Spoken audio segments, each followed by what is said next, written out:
डभोई तालुका के करनाल स्थित श्रमिक वैसे नाविक श्रमजीवियों द्वारा सेफ्टी साधनों की मांग करते हुए डभोई मामलतदार को आवेदन पत्र दिया गया। वडोदरा हरनी बोट दुर्घटना के बाद डभोई तालुका के यात्राधाम करनाल स्थित 50 से भी अधिक बोट के नाविक श्रमिकों द्वारा डभोई मामलतदार को आवेदन पत्र दिया गया। जाहिर सी बात है कि डभोई तालुका से गुजरती वैसी त्रिवेणी संगम स्थान नर्मदा नदी में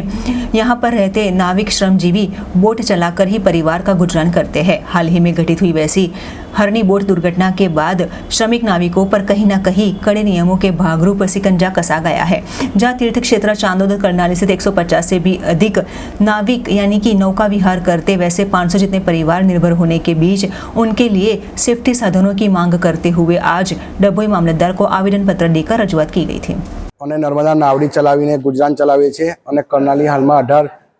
જેટલી નાવડી છે અને તેના ઉપર 150 કુટુંબો નભે છે। હમણાં વડોદરા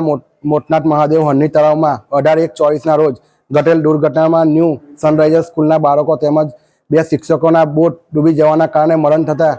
મેં વડોદરા કલેક્ટર સાહેબ શ્રી 20/1/24ના રોજ જાહેર હુકમ બહાર પાડી સમગ્ર વડોદરા જિલ્લા નારેશ્વર, સિનોર, કરનાલી, માલસોર વગેરે જગ્યાએ નૌકા વિહાર પર અને ચલાવવા પર પ્રતિબંધ મૂકેલ છે। જે સંદર્ભ કરનાલી પોલીસ સ્ટેશન PSI સાહેબશ્રીને અમોને બોલાવેલા અને નાવડી સેફટીના સાધનો જેવો કે સેફટી જેકેટ, રીંગો વગેરે રાખવાનું જણાવેલ, જેથી અમે તમામ આપ સાહેબશ્રી નમ્ર